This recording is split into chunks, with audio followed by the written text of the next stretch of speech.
হরে কৃষ্ণা।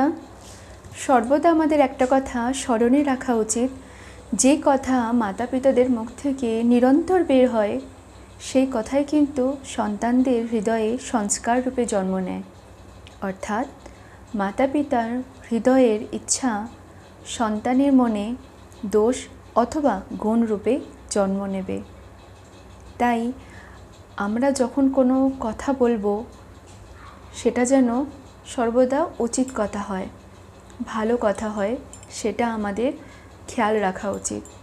কারণ আমরা যেভাবে বলবো, আমরা যে আচরণ করব, সেই আচরণে কিন্তু আমাদের সন্তানরা আমাদের দেখে শিখবে। আমরা যদি ভালো আচরণ করি তাহলে সেটা তারা ভালোই শিখবে, আর আমরা যদি খারাপ করি তারা খারাপই শিখবে। তাই কিছু করার আগে সর্বদা ভাবনা চিন্তা করে করা উচিত।